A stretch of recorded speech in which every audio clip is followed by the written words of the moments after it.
Welcome back to Forza Horizon 5. This is part 2 of the JDM car pack. In yesterday's video, I promised you guys that we would jump back into Forza Horizon 5 and try out the 2 remaining cars, the Autozam AZ-1 and the McLaren F1. How do I say this without making people really angry? I don't think it's possible. This DLC pack is pay to win. You'll see what I mean when we jump into the AZ-1. We're gonna spend a lot of time on that. Let's start things off with the Sera. Just to annoy everyone here, I think Mansory should come to Forza. People will either love that statement or hate that statement. Let's address the elephant in the room. It has butterfly door. If you're a fan of car door...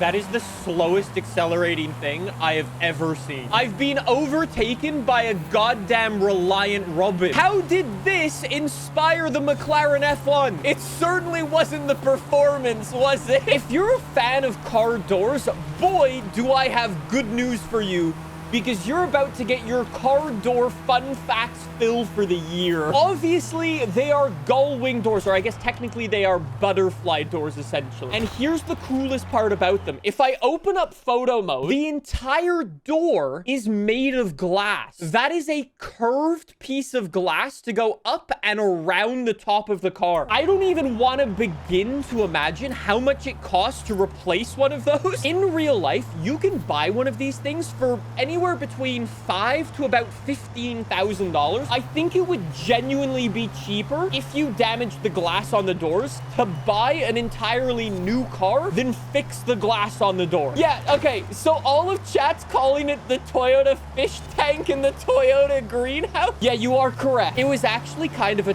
terrible design. If it was sunny and all warm outside, the inside of the car would get so unbearably hot, you could barely hold the steering wheel or shift gear. I know I spoke about it when this car was officially revealed on Monday, but yes, this is the car that inspired the McLaren F1 door. Gordon Murray, who's the designer of the McLaren F1, he said that he saw this car and used it as design inspiration for the McLaren F1. It's pretty mind-blowing that you can buy essentially a car that inspired one of the greatest cars of all time for $5,000. As cool as this little Toyota Sera is, it's not as cool as the Autozam AZ-1. So I'm only gonna do like 1 or 2 builds with this thing. I want to spend a lot of time on the AZ-1, okay? Engine swaps for the Toyota: 2-liter straight 4, 1.6-liter straight 4, 2JZ, and a racing V6. Golden, you are right though. Golden says we should take this thing rally racing. I completely agree. Unlike the majority of the rally cars that I build, what if I built a front-wheel drive rally car? Could you buy a Toyota Sera and use it for budget rally cross? I don't know. I mean, you probably wouldn't want to because of the glass roof, but let's just gloss over that, okay? That's so cool. Oh, I love it. I love it. I love it. Also, not bad.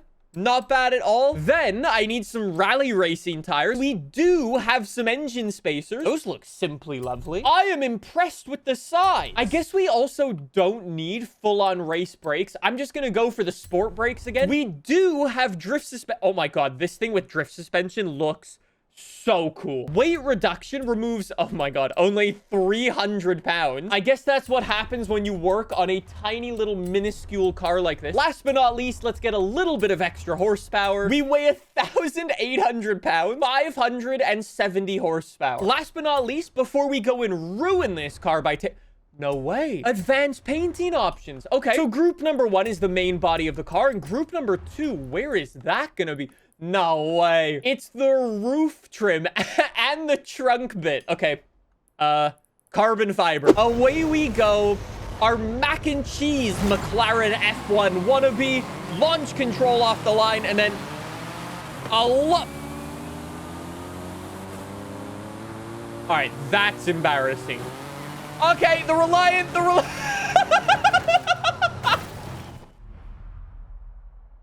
Anyways, as I was saying, let's see how good our mac and cheese mobile is. What is going on, though? Why did the game spawn in so many PLP 50s? Wait, is this part of the Cult Classics class in this game? It's a front-wheel drive rallycross car, and it's actually working way better than I was expecting. Look, if you If you lift off the gas, the car turns into the corner beautifully. And then as soon as you start going in a straight line, you hammer the gas and it just goes. The Toyota Mac and Cheese Mobile is apparently rather good at this. I'm not gonna lie, it's definitely a handful to drive, that's for sure. Honestly, I was not expecting this thing to be so good. I kind of built it as a meme car, but no joke, it's actually pretty quick. Its ability to put its power down is like very surprising.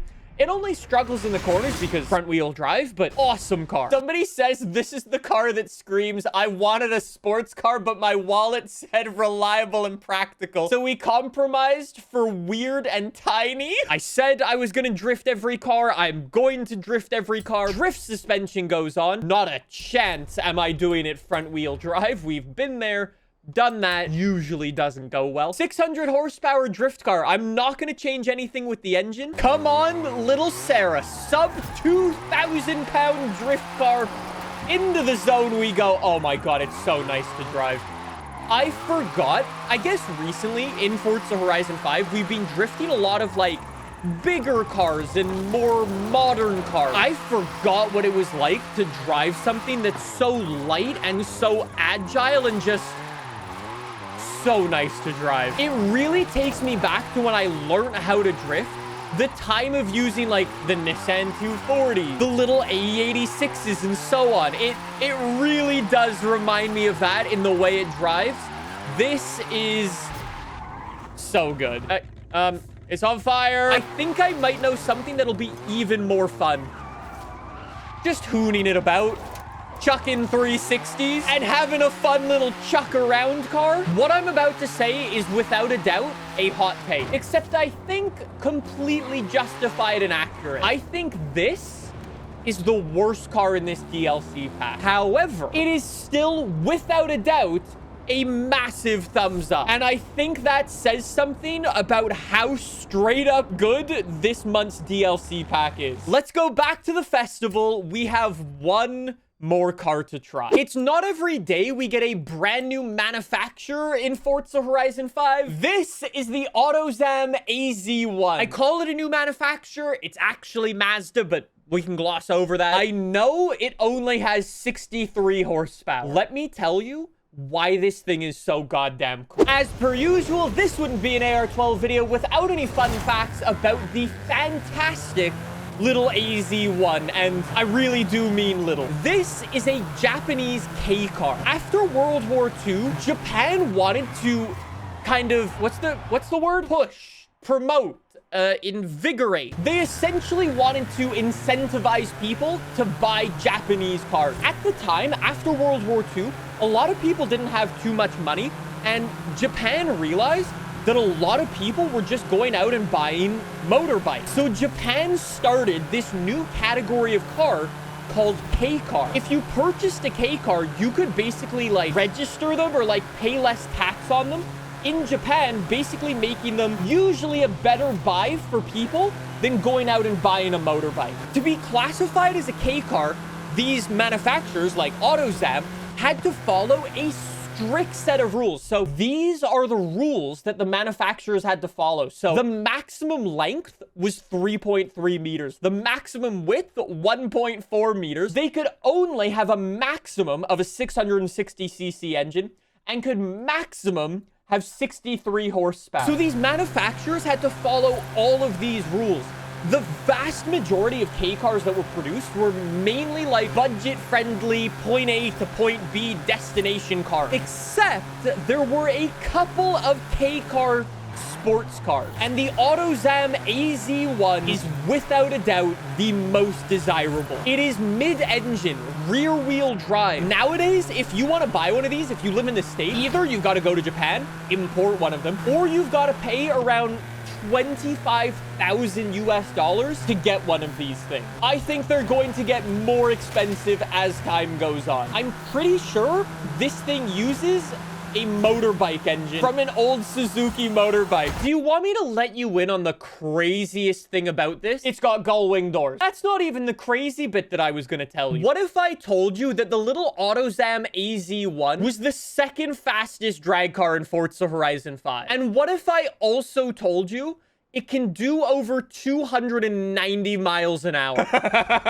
If you saw my video that I made on Monday, I said that I really wanted to put a V8 in this thing because I thought it would be funny and meme. As it turns out, the developers had a similar train of thought, except they didn't decide to give us a big V8. They decided to give us a 2JZ. Let's start things off with our drag racing build. I'm gonna go full on balls to the wall. It also has a wide body kit. I forgot to mention that earlier. It's also got some other mods where you can actually swap out the front bumper. In real life, I'm pretty sure Mazda made a couple of different versions of these. One of the versions was called the Mazda Speed version. I believe this is the Mazda Speed front bumper.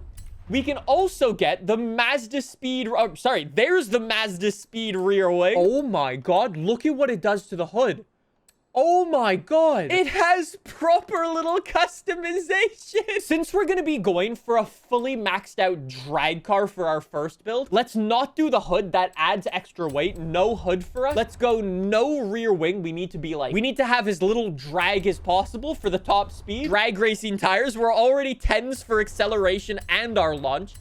And we haven't even made the tires thicker just yet. Oh, how much does the weight reduction remove? It removes 200 pounds. 200 pounds for weight reduction on a car that's this small? That's pretty mental. I can't believe we're already up into S2 class. Get the big turbo on and then get the upgraded displacement. 1,300 horsepower. Quarter mile wise, this thing's gotta be low 7s. I'm not even gonna tune it just yet. We'll come back to the tuning. Another car that actually has advanced painting groups, so I assume it works the same way as before. Paint group number 1 and paint group number 2 is gonna be... Oh. Paint group number 2 is the bottom of the car. For our first run, I haven't done any tuning. I just want to see what this thing can do straight out of the box. Okay, my gears are going to be a little bit messed up, but even at the... Okay, apparently they're more messed up than I was thinking. That's already a 7-1. Attempt number 2, now with some upgraded gearing, some upgraded differentials, and so on. I apparently still need to work on my gearbox. Go, go. This car is so much faster than I think. I'm gonna use this tune. This tune's made by Travis. I'm gonna go and give this thing a go on the proper drag strip. So what's the fastest S2 time I have ever done? Pro stock Camaro, an 11.2. Is this thing going to be the fastest drag car? Or well, second fastest drag car. Watch it off the line. Jeez. Jeez. Jeez. Bro, that pulls. Look at it squat down the line. No way. 250, 260, 270, 274 we crossed the line at. An 11.8 for the Autozam. I would like to remind you, this is one of the world's smallest cars. All right, let me give it one more go. Fire. Uh-oh. Oh.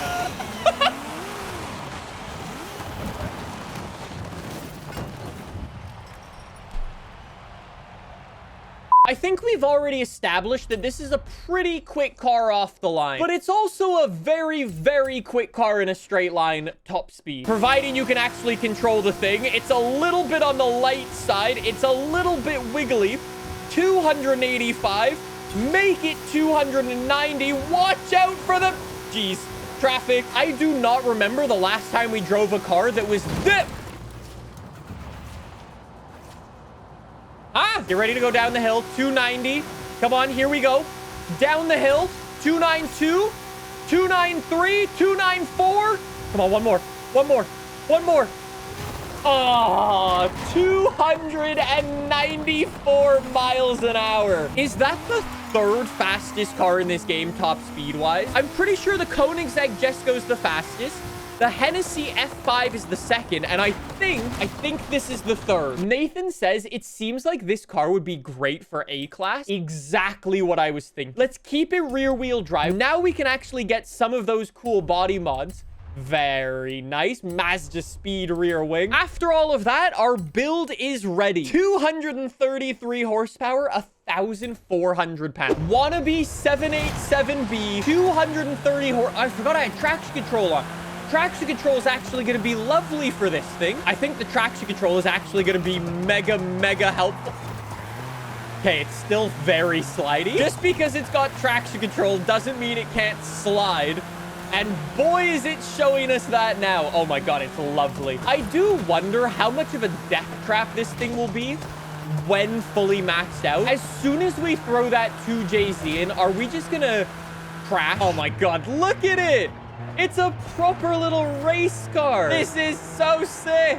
I would like to petition Mazda to bring back Autozam and the AZ-1. Who needs Mazda MX-5 Cup Championship when you could have Autozam AZ-1 Cup Championship? I would pay good money for a modern day AZ-1. That is just... it's so nice. Before we go drifting with this thing, I very quickly want to just see how undrivable will this be. I need proper Forza aero for this thing now, and I need full-on racing slick. Boys, I hope you like watching me crash into trees because I think you're about to see it a lot. Did this car just go from D class all the way to X class? That's super rare. There are very few cars that can make that jump. Well done, AZ-1. Fully upgraded AZ-1. What are these cars that I'm racing against? So I guess, again, I'm just leaving my traction control on, apparently. I guess it should hopefully... move! I would like to remind you, this is what traction control on looks like. Why is my traction control actually is not coming on? I think the traction control is partly on strike, though, because it's not coming on as much as it should be. There is a 0% chance that this thing will actually be any good to take online, at least for, like, S2, X-Class, and things like that. I wouldn't at all be surprised if this thing ends up rather rapid, maybe in, like, I don't know, C, B, or A class. It could do quite well there. I think the short wheelbase would definitely be able to help on, like, some of the smaller, more handling circuit. That is such a fun car to drive, though. It's nearly undrivable, but super fun. Our final build of the day, I want to go drifting. The Isetta bubble car in Forza Horizon 4 was the best drift car. Because it had such a small wheelbase, it was able to basically just go and pull in all of the points. But because it only had 3 wheels, it was really difficult to drive. I think this thing should be pretty nice. Let's try. I guess we'll go 2JZ. I don't actually want to max out the horsepower on it, though. I'm also going to go all-wheel drive just because I like chaos. Oh my god. Oh my... all right, this is going to be a fantastic drift car. It's so chuckable. It's actually very similar to that Toyota from earlier, where it's just, you throw it into the corner and it just goes, yeah, okay, no problem. This thing is fantastic. 350K on our first attempt. That was awful. So into the zone in third, shift down to second, then hammer it. There we go. Then up to third there. Go for a little more angle.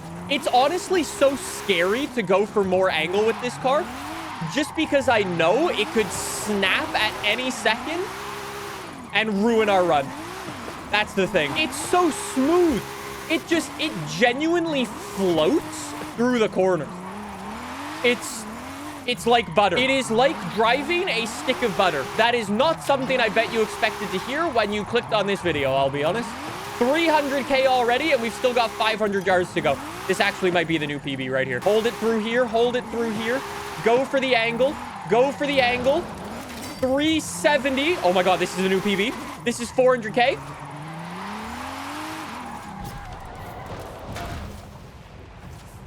$150 points. I think pretty clearly the AZ-1 is a thumbs up. I think this is going to be the most popular Forza Horizon 5 DLC that they've done so far. Every single car is an absolute banger. More JDM cars, please, devs.